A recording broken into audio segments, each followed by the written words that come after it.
Hola, amada familia, ¿cómo están? Bienvenidos a la reunión virtual del sábado 13 de junio, segundo sábado del mes. El tiempo no se detiene ni se acumula. Bueno, gloria a Dios por ello. Hoy vamos a continuar y terminar los versículos que nos quedan del capítulo 12 de la carta a los romanos. Volvimos a las cartas de los romanos. Y hoy se titula nuestro tema Relaciones con otros. Vamos a ir capítulo 12, versículos 9 al 21. Así es que por favor preparen Biblia, lápiz, cuaderno y ya iniciamos con esta oración. Amado Dios, gracias por la tecnología que nos acerca. Gracias, amado Dios, por tu palabra que se expondrá en este encuentro virtual. Prepara nuestro corazón con la llenura de tu Santo Espíritu, que nuestro corazón se humille completamente, despojando todo conocimiento anterior y con humildad de corazón percibamos y recibamos tu palabra, amado Dios, para que cumpla ese objetivo por el cual sale de tu boca la proclamación en esta noche. Gracias, amado Rey, porque aún solicitar, pedir de esta manera, proviene de ti, de tu acción en nuestras vidas. Y aún mi vida, como la que ha de prestar su voz para que te pronuncies ante tu cuerpo, amado Dios, que la llenura de tu Santo Espíritu me centre en tu objetivo, amado Rey, que no me desvíe ni a derecha ni a izquierda, sino que solamente proclame y dé las explicaciones conforme a lo que has establecido. Amado Dios, en esta noche de bendición nos quedamos con gozo para disfrutar de tu palabra, teniendo la certeza que nuestros sentidos físicos están ahora bajo el control de tu Santo Espíritu, que lo ejercita a un nivel espiritual. En Cristo Jesús, en acción de gracia, hemos orado. Amén. Muy bien, vamos a ir en dos secciones, pero voy a hacer una corta introducción acerca de esta porción final del capítulo 12, que va a abarcar del versículo 9 al versículo 21. Y la introducción es que en el capítulo 12 de Romanos, inmediatamente después de la discusión de los dones espirituales que acabamos de dejar, el sábado pasado estuvimos hablando acerca de ello, ahora nos adentramos ante una advertencia en cuanto al orgullo y un énfasis acerca del estilo de vida práctico del amor. El contexto de estos versículos que compartimos hoy del 9 al 21 habla de nuestras relaciones con otros cristianos, de nuestras relaciones con los no creyentes o no cristianos y de nuestra relación con otros cristianos con quienes posiblemente haya conflicto. Esta sección refleja bastante lo que hace poco estábamos viendo en el Sermón del Monte dado por Jesús en el Evangelio de San Mateo. Este pasaje es dominado por mandamientos a un estilo de vida continuo. La salvación es el regalo de la gracia a través de Dios por la obra terminada de Cristo y por el llamamiento del Espíritu. Pero una vez recibido, es un estilo de vida comprometido que nos debe costar todo lo que somos. El llamar a Jesucristo Señor no es en forma metafórica, es decir, no es simple poesía. Se tiene que ejercitar en la realidad, no como algo que nos imponen o como en nuestras fuerzas, sino que en el fluir del Espíritu Santo desde nuestro espíritu. Vamos entonces a proclamar ya así la primera parte, vamos a dividir en dos partes. La primera parte del capítulo 12, los últimos versículos, en este caso vamos a escudriñar del versículo 9 al 13, que en la versión Reina Valera dice así: el amor sea sin fingimiento, aborreced lo malo, seguid lo bueno. Amaos los unos a los otros con amor fraternal, en cuanto a honra, prefiriendo los unos a los otros. En lo que requiere diligencia, no perezosos, fervientes en el espíritu, sirviendo al Señor, gozosos en la esperanza, sufridos en la tribulación, constantes en la oración, compartiendo para las necesidades de los santos, practicando la hospitalidad. El amor es la característica de los creyentes. Fijémonos en lo que dice Juan, el Evangelio de San Juan, capítulo 13, versículo 34 y 35. Es Jesús quien habla aquí. Un mandamiento nuevo os doy, que os améis unos a otros como yo os he amado, que también os améis unos a otros. En esto conocerán todos que sois mis discípulos, si tuviereis amor los unos con los otros. Este es el carácter de Dios. Dios es amor. Entonces Jesús nos deja este mandamiento, que a esa altura era la interpretación, el verdadero sentido, en todo caso, no interpretación, el verdadero sentido de todos los mandamientos que fueron expuestos en el Antiguo Testamento. Como creyentes necesitamos sorprendernos y horrorizarnos de lo malo. Dice 1 Tesalonicenses versículo 21, capítulo 5, versículo 21 y 22, examinarlo todo, retener lo bueno, absteneos de toda especie de mal. Cuidado con lo que aquí la palabra nos está exhortando. Abstenernos de toda especie de mal. No queda nada por fuera en esta lista de toda especie del mal. Pero ¿qué sucede con frecuencia? Es que solo somos sorprendidos de aquellas cosas que impactan directamente nuestras vidas. Los cristianos somos una familia. Se nos manda que nos amemos los unos a los otros. Dice en 1 Tesalonicenses 4:9, pero acerca del amor fraternal no tenéis necesidad de que os escriba, porque vosotros mismos habéis aprendido de Dios que os améis unos a otros. Ya lo leímos en Juan 13, del 34 al 35. Ahora Tesalonicenses nos vuelve a recordar, ya lo aprendimos de parte de Dios, amarnos unos a otros. Y por lo mismo debemos tratar a los compañeros del pacto como si fueran más importantes que nosotros mismos. En Efesios 4:2 nos recuerda, con toda humildad y mansedumbre, soportándoos con paciencia los unos a los otros en amor. Soportar con paciencia. Esto es labor del Espíritu Santo en nuestro espíritu. No, hoy quizás tengamos, penetre en nuestra mente e impacte en nuestro conocimiento. Mira lo que acá nos pide la palabra. Puede generar en nosotros ese tipo de admiración o de conocimiento. Pero necesitamos es que sea revelacional esta palabra para que nuestra conducta refleje lo que nuestro corazón se está regenerando por acción del Espíritu Santo. El verdadero amor produce una gran energía, ya que el Espíritu humano regenerado por el Espíritu Santo es fervorizado. Fíjense lo que dice aquí Hechos 18:25 cuando nos relata. Había sido instruido, nos relata acerca de Apolos. Esto es una extracción de lo que ocurrió con Apolos.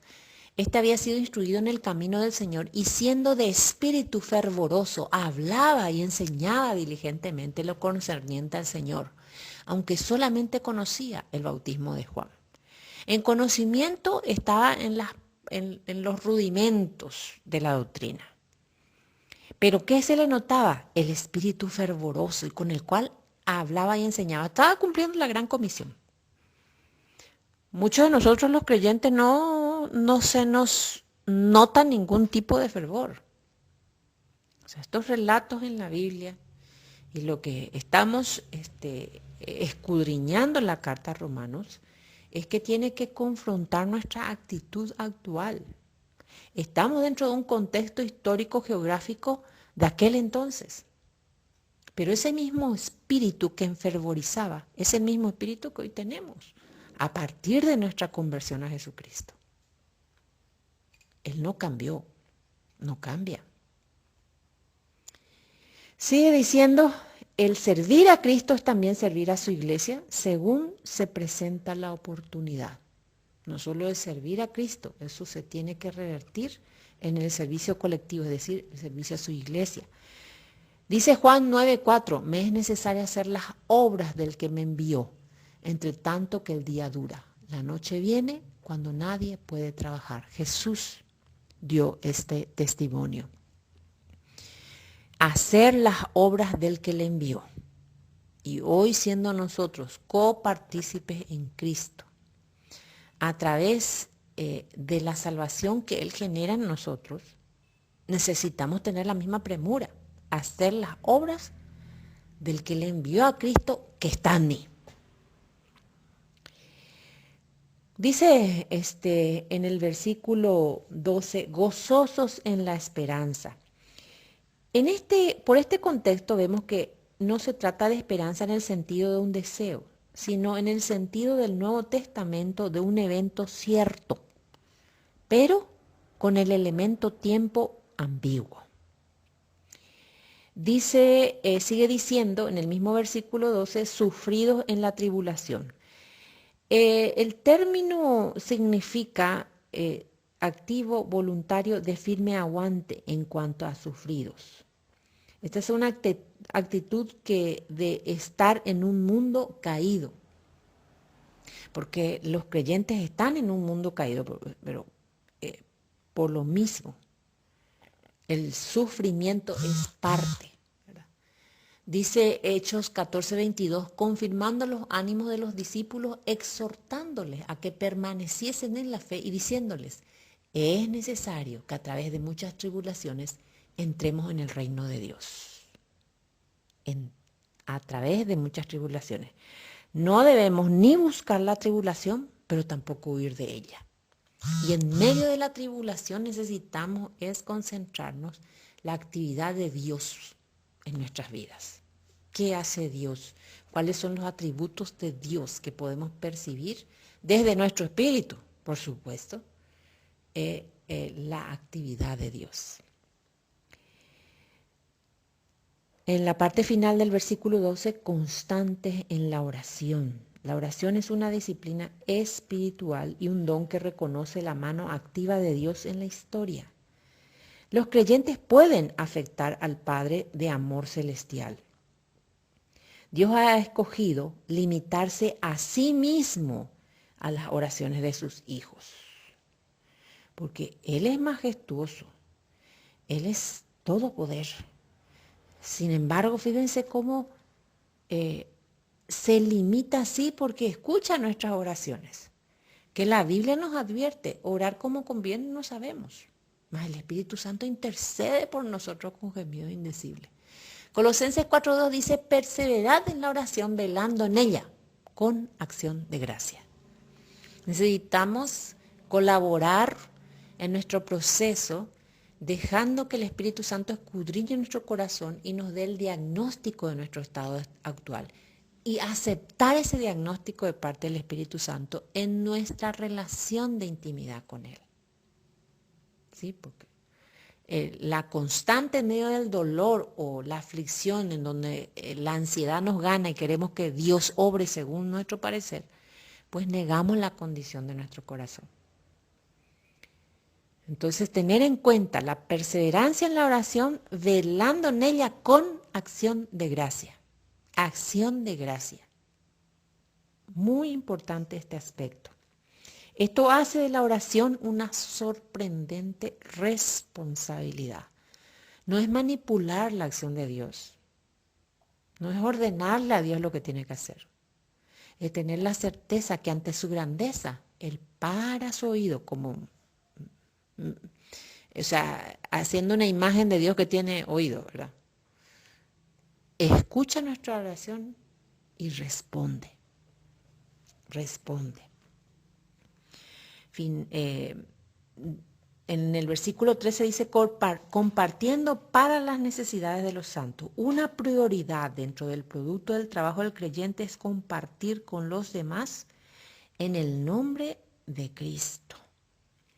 Dice en 2 Corintios 8 del 11 al 12, ahora pues llevad a cabo el hacerlo para que como estuvieses pronto a querer, así también lo estéis en cumplir conforme a lo que tengáis. Porque si primero hay la voluntad dispuesta, será acepta según lo que uno tiene, no según lo que no tiene. Esto está extractado del capítulo 8 de 2 Corintios, pero es interesante y les animo a que lean todo el capítulo 8 para situarse en el contexto.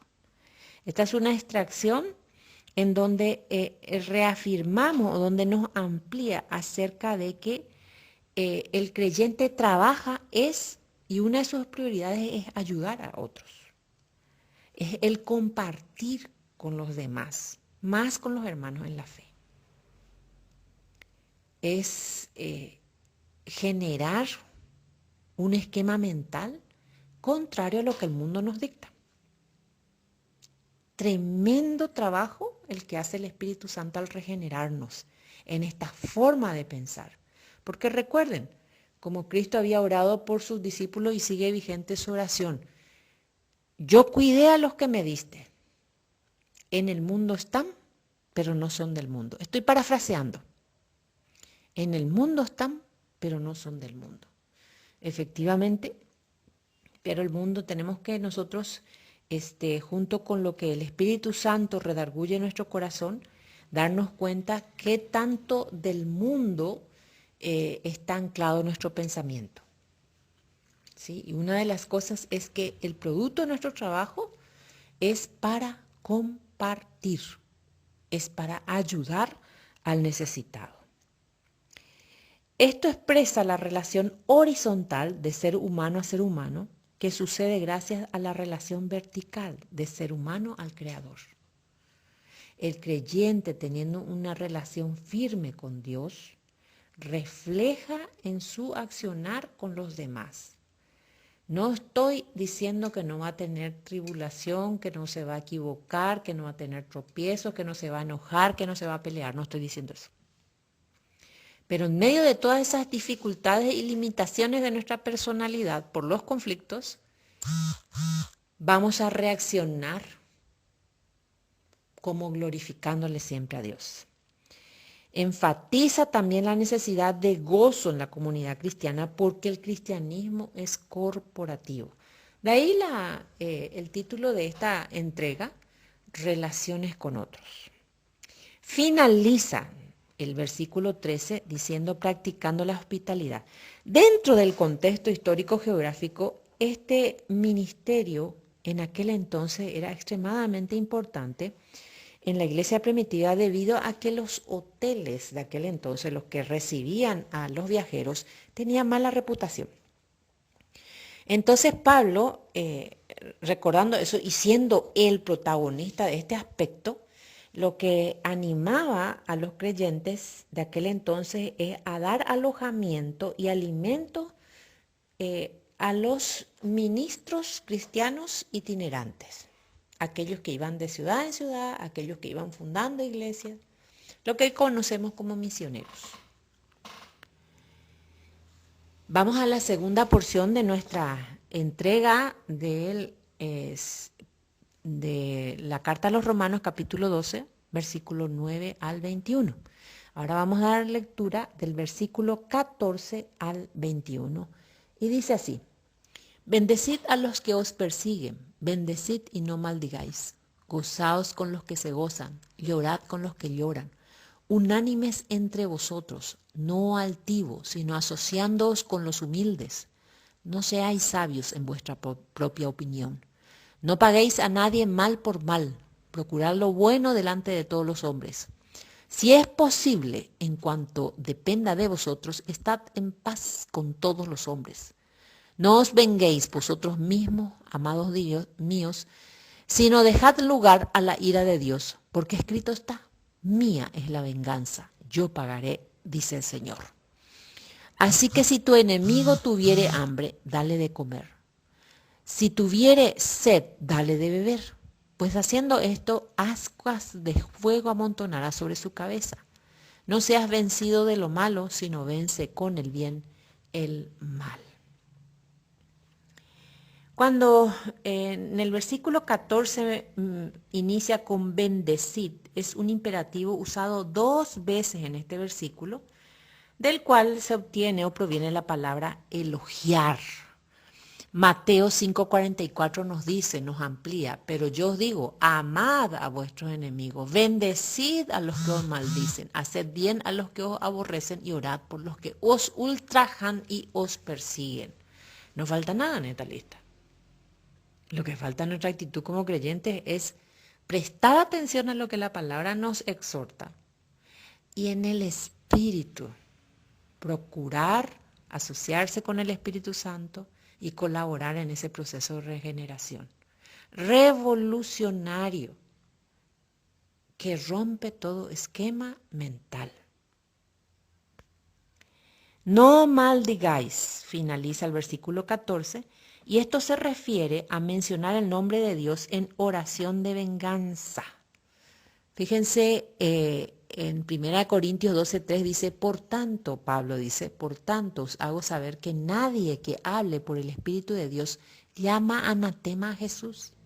Y nadie puede llamar a Jesús Señor sino por el Espíritu Santo. Nosotros tenemos que tener por buen hábito escuchar nuestras propias oraciones.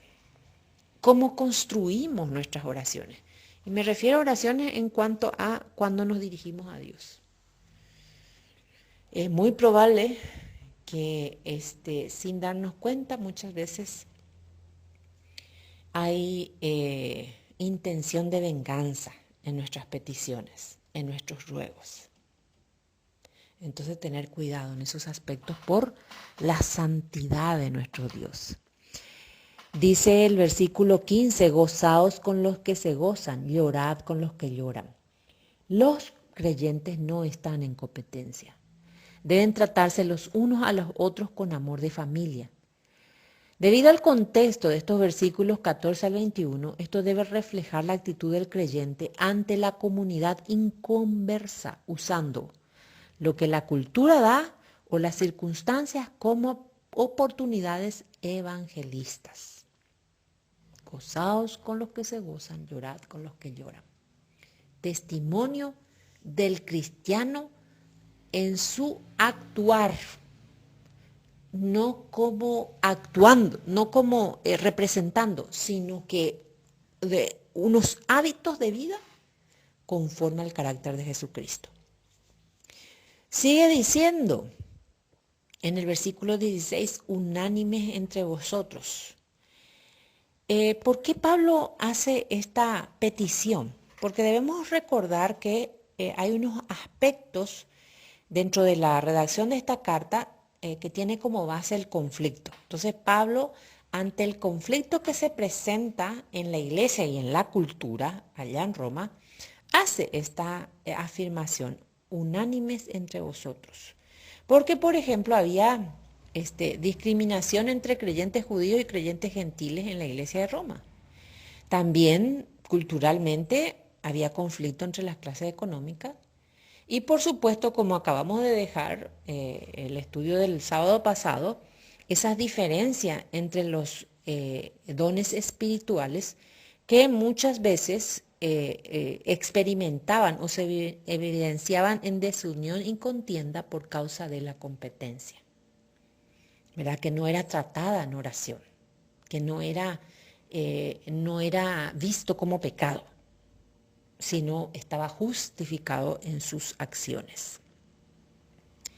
Sigue diciendo el versículo 16, no seáis sabios en vuestra propia opinión. Los creyentes no deben actuar como si fueran superiores a otras ni arrogantes ante la comunidad, tanto de hermanos y más aún ante una comunidad no creyente.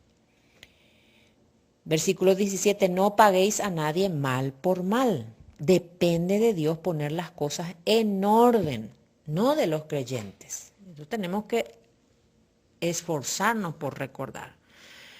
Proverbios 20:22 dice, no diga yo me vengaré. Espera a Jehová y Él te salvará. Nuestra debilidad está en esperar el tiempo de Dios. Sigue diciendo el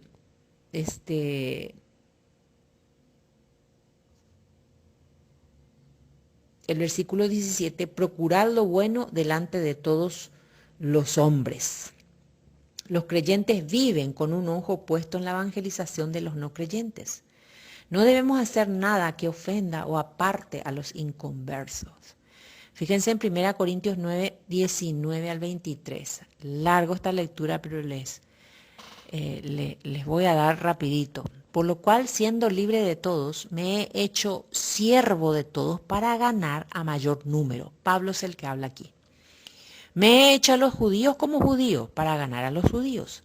A los que están sujetos a la ley, aunque yo no esté sujeto a la ley, como sujeto a la ley, para ganar a los que están sujetos a la ley. A los que están sin ley, como si yo estuviera sin ley, no estando yo sin ley de Dios, sino bajo la ley de Cristo, para ganar a los que están sin ley.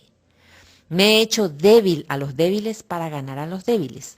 A todos me he hecho de todo para que de todos modos salve a algunos. Y esto hago por causa del Evangelio, para hacerme copartícipe de él. El que entrega su corazón a Jesucristo, sin importar el tiempo, hay toda una parábola acerca de los jornaleros que el señor de la viña sale a contratar. El de primera hora como el de última hora. Y todos ganan el mismo denario. El caso es que me refiero a esta parábola, hago referencia a esta parábola en cuanto a que el argumento, pero soy nuevo en la fe. Pero desde el momento que hay conversión a Jesucristo, también el mismo querer que pone el Espíritu Santo es que otros conozcan de nuestra fe. Y aunque sea un testimonio sencillo, con el poder del Espíritu Santo, ese testimonio sencillo de gente recién convertida, de personas que recién inician su relacionamiento con Jesucristo, con el poder del Espíritu Santo, contribuye a que muchos otros quieran relacionarse con Jesucristo. Y eso es en esencia la evangelización. Inicia por el testimonio personal. Y no hay pretextos de que si inicié recién o no la vida cristiana. Porque quien produce la acción es el Espíritu Santo. Sigue diciendo una recomendación, sobre todo para los que estamos ya hace bastante tiempo en el camino cristiano, es que aún las más profundas convicciones basadas en la Biblia deben estar siendo expresadas con amor. Eso hay que ejercitarse. Eso no sale solo. La naturaleza del ser humano siempre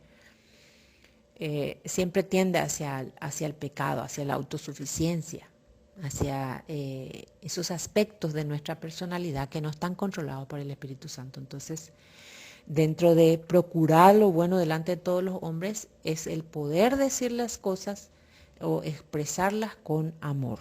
Un ejercicio en el cual necesitamos esforzarnos. Si es posible, en cuanto dependa de vosotros, estad en paz con todos los hombres. Versículo 18. Esta no siempre es la lección del creyente, porque venimos con una naturaleza pecaminosa y hay una lucha interna, ¿verdad? El de, por ejemplo, solo como un ejemplo, defender nuestra razón. Pero aquí la palabra es clara, si es posible, aquí la gramática implica de si es posible con frecuencia.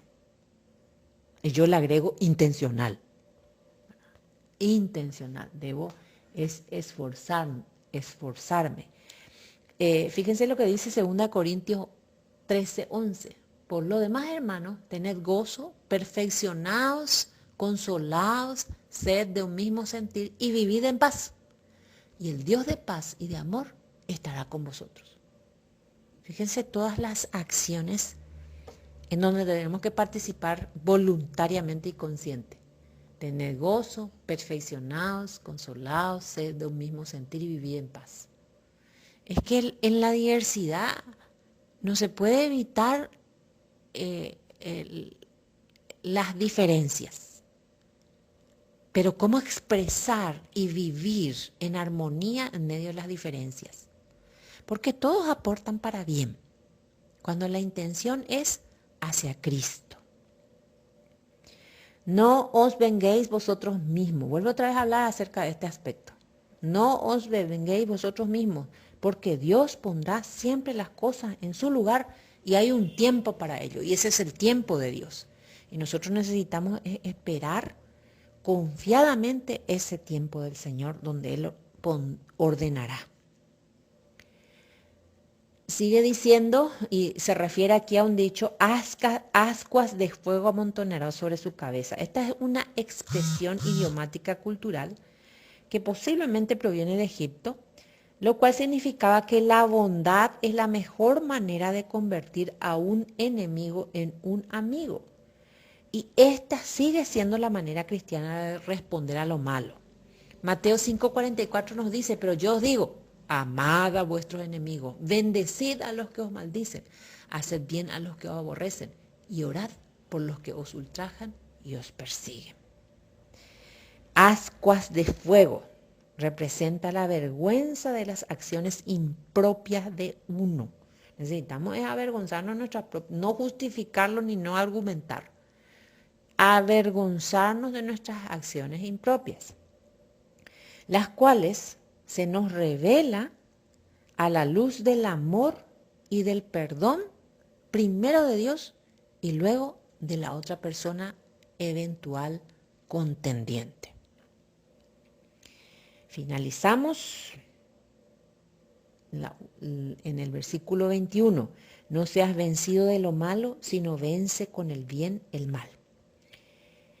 Nuestra respuesta al trato injusto determinará y reflejará el nivel de nuestra paz interior y de nuestro gozo. La amargura es un cáncer espiritual. Los creyentes deben entregar absolutamente todo a Dios. Vamos a orar, amada familia. Padre de amor, gracias. Gracias por este desafío extraordinario a que tu Santo Espíritu escudriñe nuestra actitud al relacionarnos con otros.